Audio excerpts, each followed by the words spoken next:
Welcome to Raji spiritual audio library. ஆன்மீக சிந்தனைகள் ஒலியாக மலர்கின்ற ஒரு புனித இடம். இன்று இந்த பயணத்தின் தொகுப்பாக எத்திராஜர் திருமேனி வைபவம் என்ற நூலின் 3வது பகுதியை உங்களுடன் பகிர்கிறேன். நூலின் நூலாசிரியர் முனைவர் திருமதி சத்யபாமா பார்த்தசாரதி அவர்கள். ஒலிப்பதிவு ராஜலக்ஷ்மி பார்த்தசாரதி. எத்திராஜர் திருமேனி வைபவம் பகுதி 3. தானான திருமேனி. எம்பெருமானார் திருவரங்கத்தில் வாழ்ந்திருந்த காலம் பொற்காலமாகவே திகழ்ந்தது. சக்கரவர்த்தி திருமகன் வைபவம் போலே எம்பெருமானார் வைபவமும் திக்கெட்டும் பரவி வாக்குக்கும் மனதிற்கும் எட்டாதாய் இருந்தது. நிலவுலகில் தாம் செய்ய வேண்டிய கைங்கரியங்களை முடித்துக்கொண்டு பரமபதநாதனை அடைய வேண்டும் சமயம் நெருங்கிவிட்டதை ராமானுஜர் உணர்ந்தார். ஸ்ரீபெரும்புதூரில் திருமேனி திருப்பிரதிஷ்டை செய்த தினத்திலிருந்தே எம்பெருமானாருக்கு திருமேனியில் தளர்ச்சி உண்டாகிவிட்டது. இருப்பினும் தளர்ச்சியோடு கைங்கரியங்களை குறைவர நடத்தி கொண்டிருந்தார். ஒரு நாள் தனியே பெரிய பெருமாள் திருமுன்பு சென்று பெரிய பிராட்டியாரை புருஷகாரமாக கொண்டு, எம்பெருமானே, காலம் தாழ்த்தாமல் அடியேனை உன் பொன்னடிகளில் சேர்த்து கொண்டு எப்போதும் பிரியாது வைத்து கொள்ள வேண்டும் என்று மனமுருக பிரார்த்தித்தார். பெரிய பெருமாளும், இன்னும் சிறிது காலம் உம்மை கொண்டு இவ்வுலகம் திருத்த பார்த்தோம், அறப்பதறினீரே என்று லக்குமணனை பிரியும் ராமபிரானைப் போல திருவுள்ளம் வருந்தினான். பிறகு இன்றைக்கு 7ஆம் நாள் பரமபதம் தந்தோம் என்று அருளி செய்து தீர்த்தம், சடாரி முதலிய பிரசாதங்களை தந்து மடத்திற்கு அனுப்பி வைத்தான். பெரிய பெருமாளின் அனுமதியையும் தீர்த்த பிரசாதங்களையும் பெற்று மிகுந்த மகிழ்ச்சியுடன் மடத்திற்கு திரும்பிய உடையவர் தாம் பரமபதம் பெற்ற செய்தியை 3 நாட்கள் வரை எவருக்கும் வெளியிடவில்லை. சீடர்கள் அனைவருக்கும் இதுவரையிலும் அருளி செய்யாதிருந்த பல அரிய விஷயங்களை உபதேசம் செய்தார். சீடர்கள் திகைத்து போய், எதற்காக தேவரீர் இப்படி விஷயங்களை சாதிப்பது என வினவ, இனி இவர்களிடம் ஒழிக்க ஒண்ணாது என்று திருவுள்ளம் பற்றி, இன்றிலிருந்து 4ஆம் நாள் நாம் பெரிய பெருமாள் திருவடிகளை அடையப்போகிறோம் என்று அருளி செய்தார். இதை கேட்ட சீடர்கள் அனைவரும் இடி விழுந்தது போல கலங்கினார்கள், நிலை தடுமாறினார்கள், உயிர் தியாகம் செய்ய முயன்றார்கள்.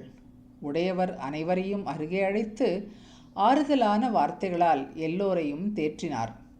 சம்பிரதாய நிர்வாகத்திற்கு எம்பார் தலைமையில் பட்டரை நியமித்தார். கந்தாடை ஆண்டானை அழைத்து தம்முடைய சரம விக்கிரக கைங்கரியத்தை தந்துருளினார். தமது முக்கிய சீடர்கள் அனைவருக்கும் உரிய நியமனங்களை செய்தார். கோயில் கைங்கரியம் பண்ணிக்கொண்டிருந்த அனைவரையும் அழைத்து நம்பெருமாள் கைங்கரியம் குறைவர நடத்தி கொண்டு போகும்படி நியமித்தார். பிறகு தம்மை சூழ்ந்திருந்த சிஷ்யர்களை பெருங்கருணையுடன் நோக்கி நல்ல ஆசிகளையும் உபதேசங்களையும் அருளினார்.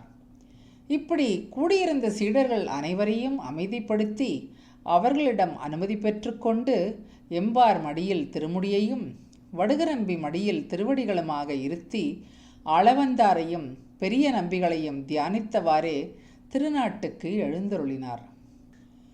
தமது 120வது வயது நிறைவில் தாம் அவதரித்த அதே பிங்கள ஆண்டில் 1137ஆம் ஆண்டு மாசி திங்கள் வளர்பிறை தசமி திதியில் திருவாதிரை தினத்தன்று நண்பகலில் எம்பெருமானார் இப்பூவுலகை விட்டு திருநாட்டுக்கு எழுந்தருளினார். திருவரங்கமே நிலை குலைந்தது. திருவரங்கனும் நம் உடையவரை இழந்துவிட்டோமே என்று திருவுள்ளம் வருந்தினான். எம்பெருமானார் எவ்வளவு சமாதானம் செய்திருந்தும் அவர் பரமபதித்ததும் அவரது சீடர்கள் அதிர்ச்சியினால் மூர்ச்சையடைந்தனர். தேற்றுவாரின்றி கண்களில் நீர் பெருக்கி கதறினர். பின்னர் மெல்ல மெல்ல தேறி எம்பெருமானாருக்கு சரம கைங்கரியங்கள் செய்ய முற்பட்டனர். ஞானியை விக்கிரகத்தோடே ஆதரிக்கும் என்று ஸ்ரீவச்சன பூஷணத்தில் பிள்ளைலோகாச்சாரியார் அருளி செய்தவாறே பெரிய பெருமாள் ராமானுஜருடைய திருமேனியில் மிகவும் பரிவு கொண்டவராகையால் அவருடைய திருமேனியை வெளியிடத்தில் திருப்பள்ளிப்படுத்த விரும்பவில்லை.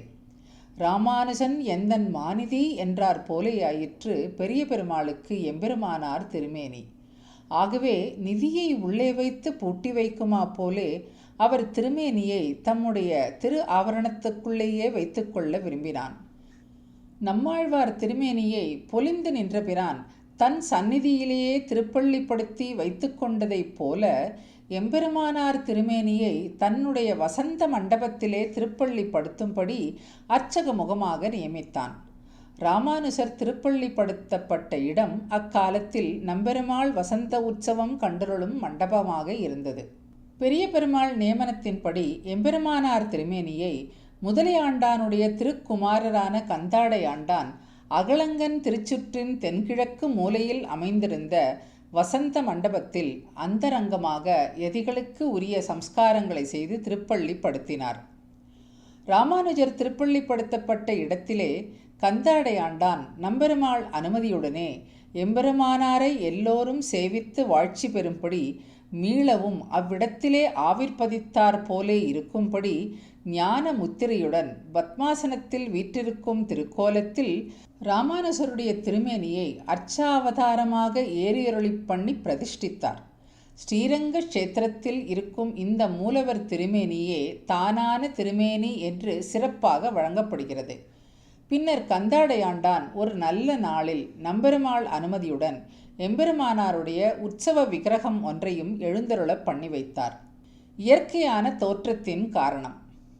உடையவருடைய திருமேனி அந்த சந்நிதியில் மூலவருக்கு கீழே திருப்பள்ளிப்படுத்தப்பட்டுள்ளது. அவ்வாறு திருப்பள்ளிப்படுத்திய பிறகு அந்த இடத்தின் மேல் இயற்கை மெழுகால் செய்யப்பட்ட ஒரு விக்கிரகத்தை எழுந்தருள பண்ணியுள்ளார்கள். இயற்கை மெழுகால் திருமேனிகள் உருவாக்கப்படும் போது கண்கள், கை, கால்கள், நகங்கள் ஆகியவை ஒரு உயிருள்ள மனிதனுக்கு அமைந்துள்ளவை போல அமைக்கப்படும்.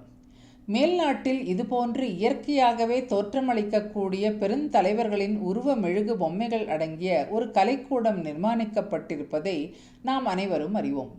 இந்த முறையில் அக்காலத்திலேயே மெழுகு, மூலிகை சாறுகள், அவர் திருமேனியில் சாத்தப்பட்டிருந்த காவி வஸ்திரங்கள் முதலானவைகளை சேர்த்து உருவாக்கப்பட்ட இந்த திருமேனியில், அதாவது மூல விக்கிரகம், நகங்கள், தலைமுடி போன்றவை உயிருள்ளவை போல இயற்கையாக தோற்றம் அளிக்கின்றன.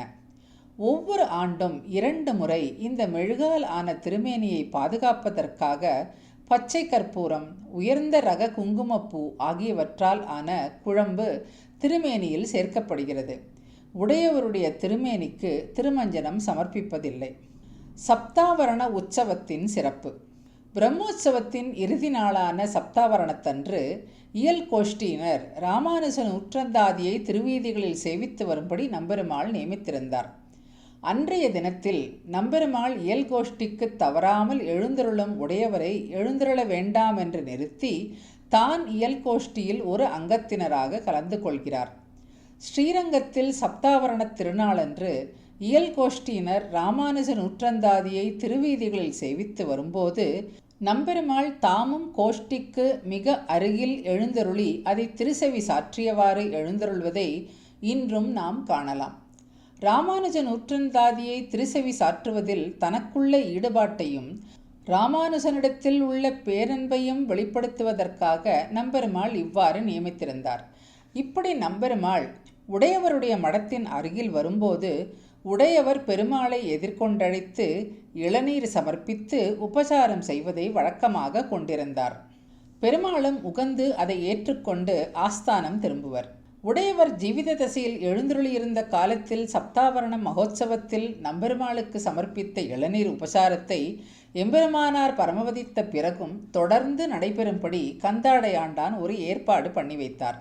அதாவது சப்தாவரணத்தன்று திருவீதி புறப்பாடு முடிந்த பிறகு நம்பெருமாளை மணல்வெளி வழியாக உடையவர் சன்னதி வாசல் முகப்பிலே எழுந்தருளச் செய்து அந்த சமயத்தில் உடையவருடைய உற்சவ திருமேனி ஸ்ரீபாதம் தாங்கிகளின் திருக்கரங்களிலே கைத்தல சேவையாக நம்பெருமாள் திருமுன்பு எழுந்தருள பண்ணப்பட்டு நம்பெருமாளுக்கு இளநீர் உபசாரம் செய்யப்படுகிறது.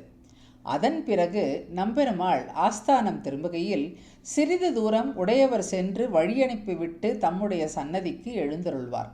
அந்த வழக்கப்படியே தற்போதும் ஒவ்வொரு சப்தாவரணத்தன்றும் நம்பெருமாள் உடையவர் சன்னதிக்கு எழுந்தருளி அவர் சமர்ப்பிக்கும் இளநீரை ஏற்றுக்கொள்கிறார். இந்த நிகழ்ச்சி இன்று வரை நடைபெறுகிறது. உடையவரிடத்து நம்பெருமாள் கொண்டுள்ள மிகுந்த வாஞ்சையை இந்த நிகழ்ச்சி உணர்த்துகிறது.